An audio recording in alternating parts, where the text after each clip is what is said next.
A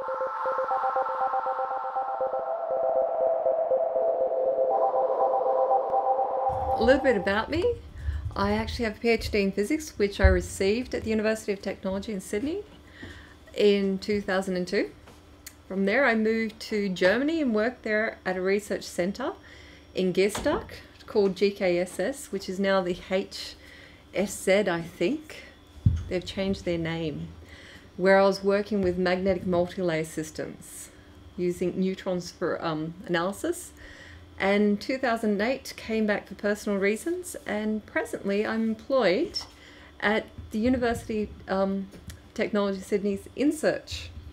It's a pathway provider, and I run physical modelling, the physics subject, for the diploma course in engineering and science. I also work in the maths department at UTS, which is actually how I'm here today, as a tutor on their first year engineering. I'm absolutely loving it. I'm hoping everyone there is actually enjoying maths and physics as well.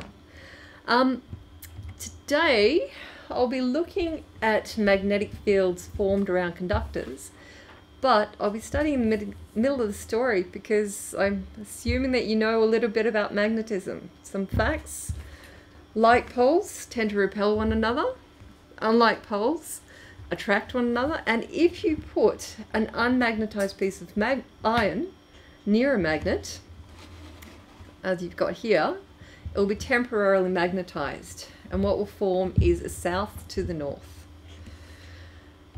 Few more facts. We tend to use magnetic field lines to indicate the strength of the magnetic field around a magnet, and the direction of these field lines can be determined using a compass needle.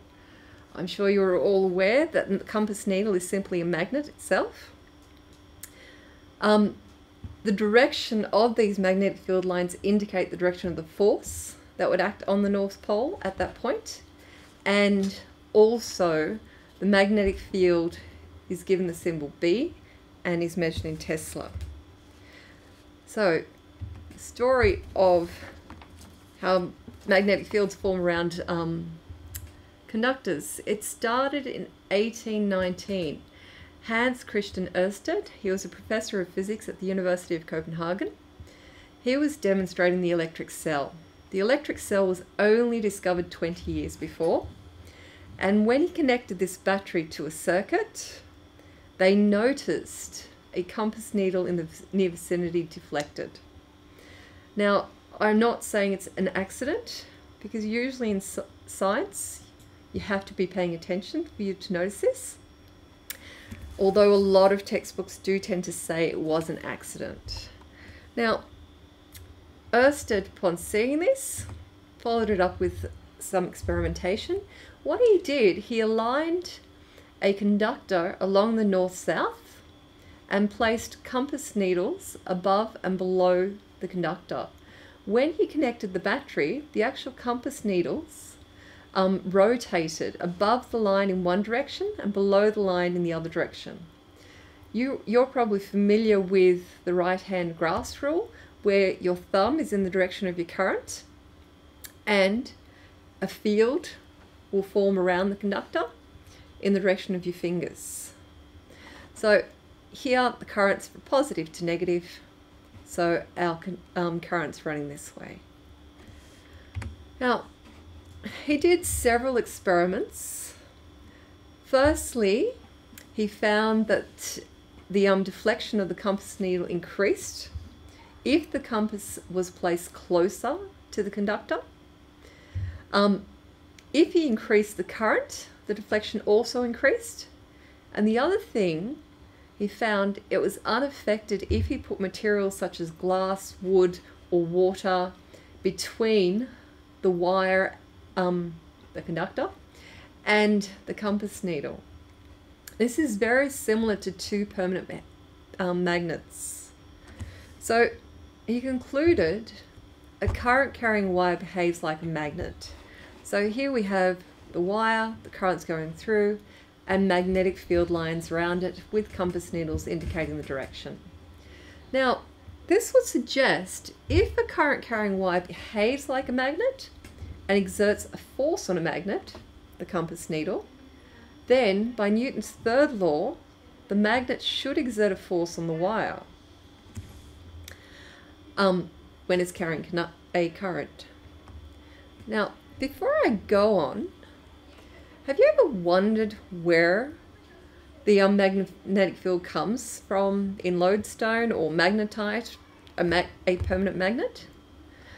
If you haven't, you've probably already worked it out after hearing about magnetic fields around conductors.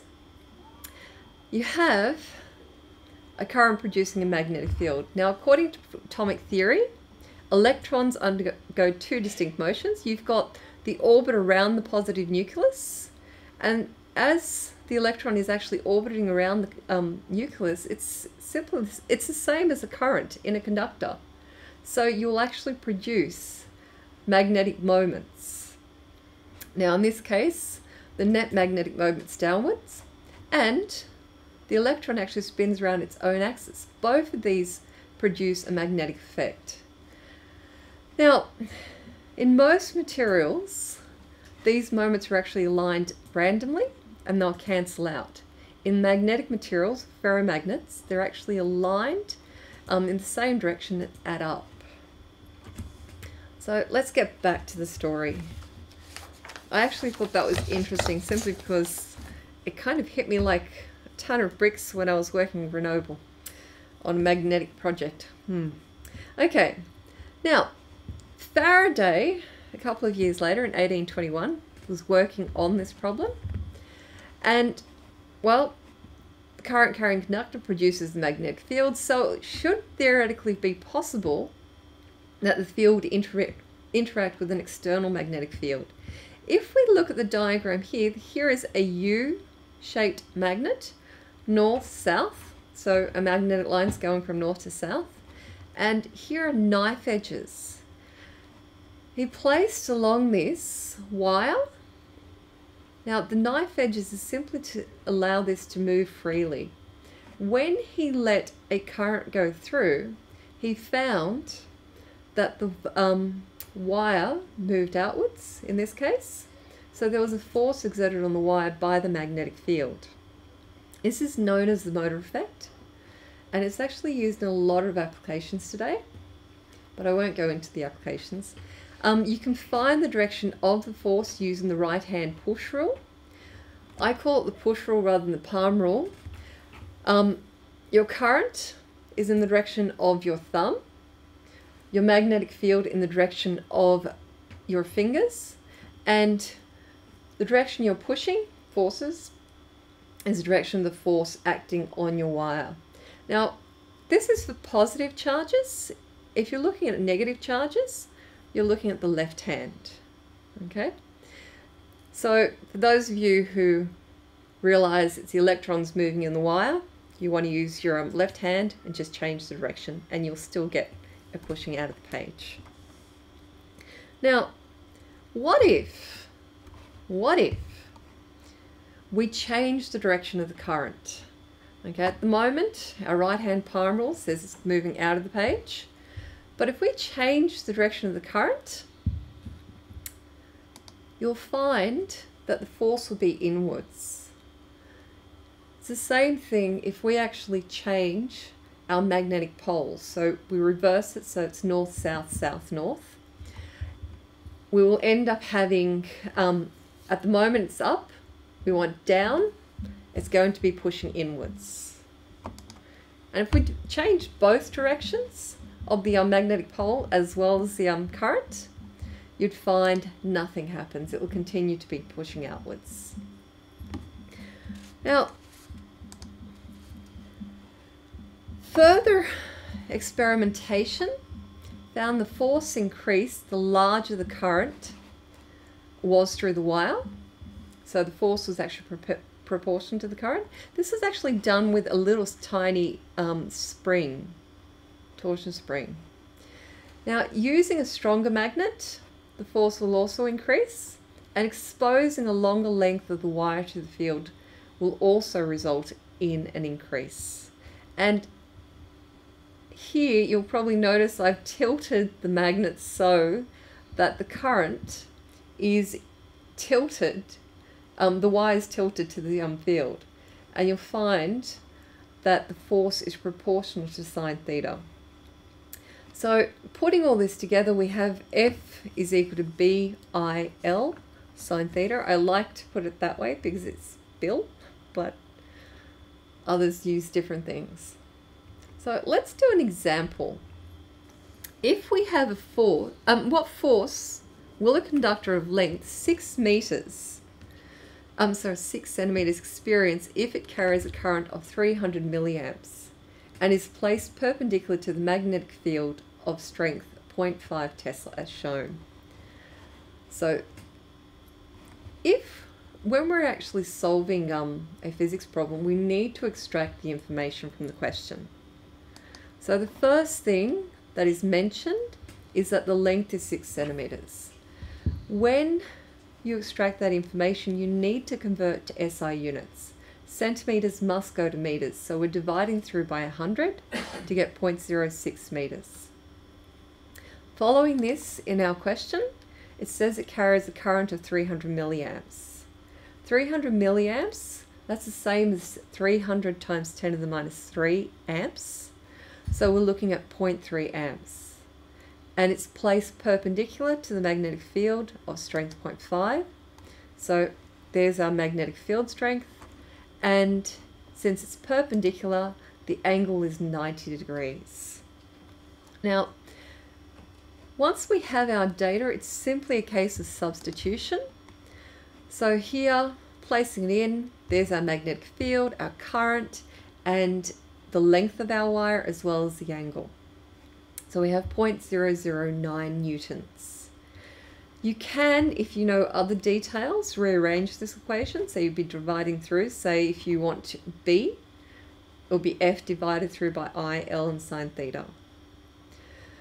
Now, let's move on. What if instead of having it perpendicular, we rotate it so it's 60 degrees? I think we could work out that we're just changing our angle and our force will change to 0.008 newtons. All right, now something that's used quite often is loops of wire. But before we go to the loops, let's consider another force known as torque.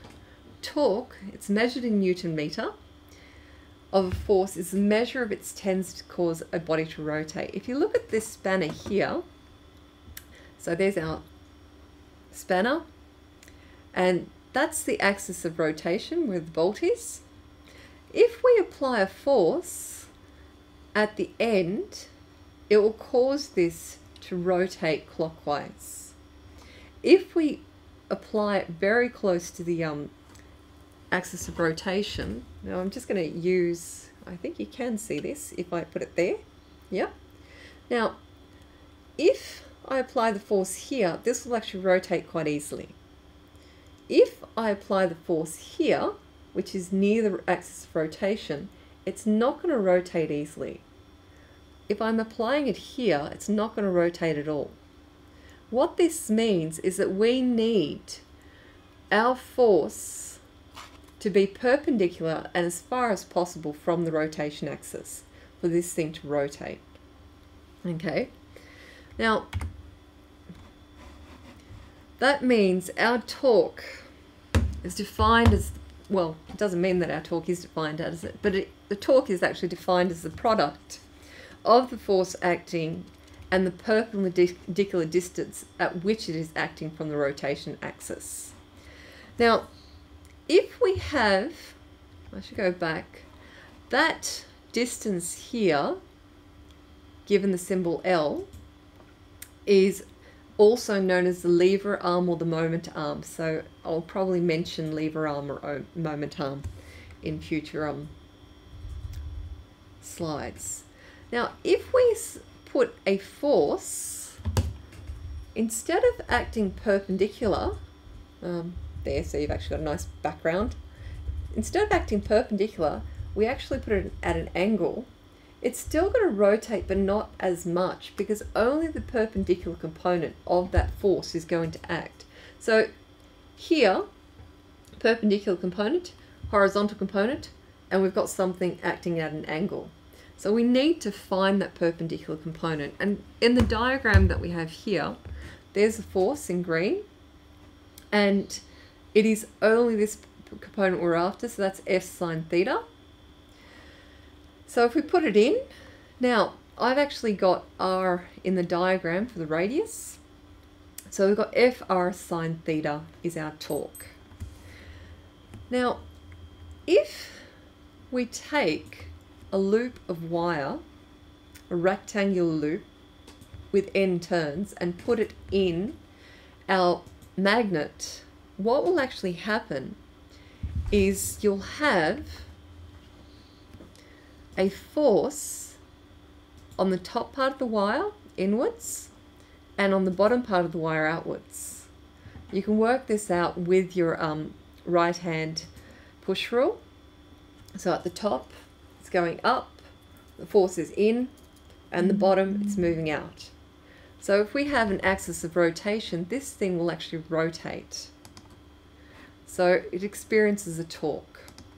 Now this is a simple DC motor if we have DC current going through. Now our force is given by BIL sine theta. However, if we have n loops, our force will increase by NBIL sine theta. So it's proportional to the number of loops that we have, or turns of the coil. Now, the DC motor and torque, there's our little DC motor, and if we're looking down the end, so down here, the current is going in here and coming out here. So this point coming out, it's like an arrow coming out of the page, and here we have an arrow going into the page. So your current going in, your current coming out. There's our rotation axis. So in this position here, the force is to the left and to the right here. But as this rotates, what actually happens is the force on the wire is outwards on both sides, and it will cancel out and it can't rotate. However, because this has got increasing speed, it's the momentum that will actually keep this rotating. The thing is, at this point, the actual torque is 0, whereas here the torque is maximum. We can actually find the amount of torque on our loop by adding up the force and multiplying it by the distance from the center axis. So we have NBIL times the distance, W. Now I've used cos theta here. Cos theta is actually taken as the angle between the plane of our coil and the field. So here is the plane and the fields are in the same direction, so cos naught is a maximum, and as it gets to 90 it will become a minimum. And the thing with torques is they're additive. They are forces, they are actually additive. This one's going in this direction, this one's coming in this direction, so we've got two of them, add them up. And this 2 times by LW is in fact the area of our loop. So torque is NBIA cos theta. Okay, another example. If we have a rectangular coil, WXYZ, with 150 turns, and it lies with its plane parallel to a uniform magnetic field, so this is basically here, of strength 5 Tesla as shown, and we allow a DC current of 3 amps to flow through from a battery along the path W, X, Y, and Z. Show the direction of the force on the sides W, X, and WY.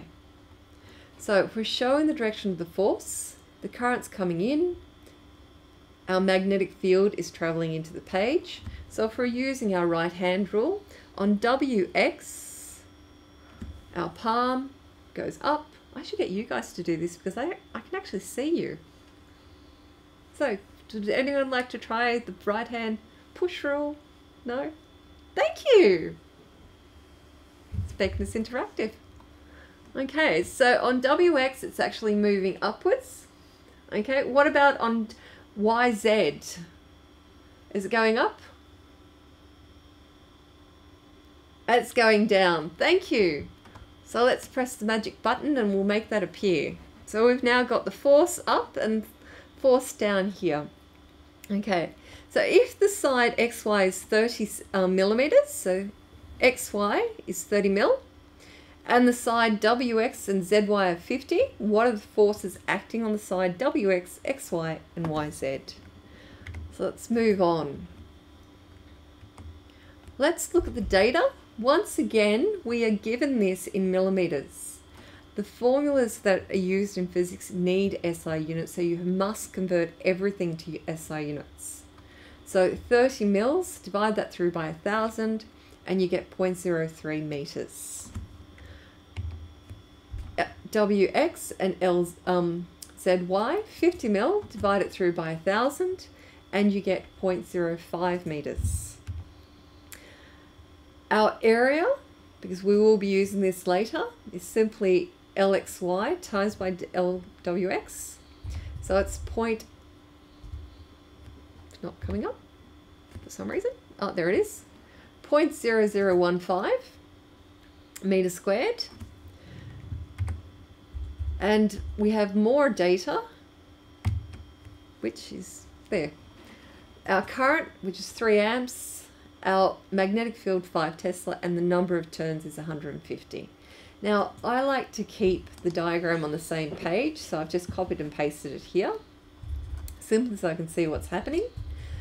So, our force, once again, BIL sine theta. On XY, if you look, our wire is in fact in the same direction as our magnetic field. So if we put all these bits and pieces in, 150 times by 5 times by 3, etc., and we have 0 newtons. There's no force on this wire component of the wire. On WX and ZY, WZ, X is upwards, placing in, this here is at 90 degrees. So if we actually put a little box here, you can see it was 90 degrees. So 150 times by 5 times by 3 times by 0.05 times sine 90. 110 newtons upwards. Whereas YZ, it is downwards. So it's exactly the same, but downwards. Lastly, what is the torque on the coil? Here, we need to take N, B, I, A, where A is the 0.0015, times by cos 0, because this is actually parallel, the plane's parallel to the magnetic field, 0.0225 newtons. And this is anti-clockwise. Anti-clockwise because if I put in a little circle and follow the forces, it is going anti-clockwise, not clockwise. And you do have a clock on the back wall for one of the classes, so I hope you know what I'm talking about. All right, let's take a further look at F is equal to BIL sine theta. Now, from year 11, you probably recall your current is equal to charge divided by time.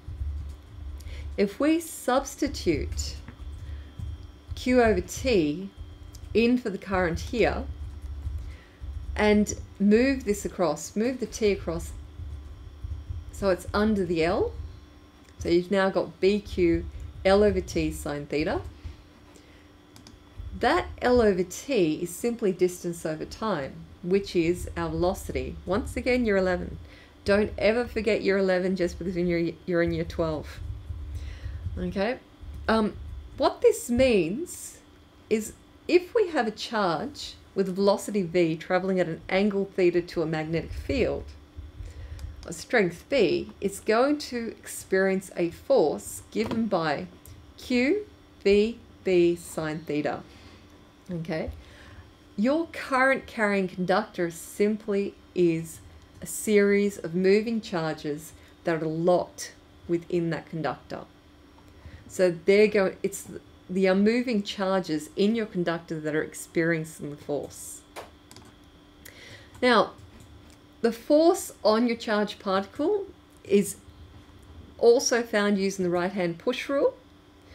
Okay, so like I said, right hand for positive particles, left hand for negative particles. But what if you have a particle and it enters an extended uniform magnetic field, and this is always perpendicular to its path? So here's a magnetic field which is directed into the page, and here is an electron. I don't know about you, but did you actually know that electrons are supposed to be green? No. I was told they were green because we're using an SEM and there was green flashes on the screen, but they're not. So the electron's coming in with a velocity, okay? This is always perpendicular to the field, the direction. So our force on a negative charge, so if we get our fingers in, beams, the magnetic field is into the page. Our velocity is now our thumb. So the force is acting downwards. Now, because the force is acting downwards, you end up having a component of velocity downwards. And as you actually, if you work out the net velocity, you'll find it's changing direction. The force continues to be perpendicular to this, so it's actually moving around in a circle. So if you have a charged particle coming into a magnetic field and the charged particle is has its motion in a plane, you'll have a circular pattern forming. If on the other hand you have a charged particle coming in at an angle, you'll have a vertical vector for your velocity. So what ends up happening is you end up having the same radius, but it spirals down. So this is for a negative particle. For a positive particle or a proton, it will actually go anti-clockwise. So this is a common question I've seen in HSC papers, so I thought I might include that here. And I've taken a lot less time than I intended. I was going to leave you with, oh wait, I do have another example. That's good. Okay, what's the force on an electron traveling at 3.5 times 10 to the 6 meters per second to the right in a magnetic field of 0.054 Tesla out of the page at an angle of 45 degrees to the field? Once again, we start by extracting the data. So we have velocity, 3.5 times 10 to the 6, and it's going to the right. It's an electron, so it's going to the right. Now, this is actually out of the page, so technically I should be going that way. A magnetic field of 0.04 at an angle of 45 degrees to the field. So it's actually going in at an angle to the field. So if we put it in, once again, it's just substitution. Now with electron, the charge is 1.02 times 10 to the minus 19 coulombs, negative. But in this case, because we're using our hand to work out the direction, we could just substitute it in 1.602 times 10 to the minus 19 times 3.5 times 10 to the 6 times 0.054 times sine 45, and the answer is 2.1 times 10 to the minus 14 newtons. And this is directed up the page. Now, because it's coming at an angle, if we follow the path, it will actually spiral because it does have a vertical component. Now, I was going to leave you guys with a website that you can check out. So if your teachers are there, you might want to go to this website. And if you scroll down the screen, there's a little JPEG. And next to it, you can actually see a demonstration of a cathode beam and a magnet placed next to it. And it shows you how it's deflected.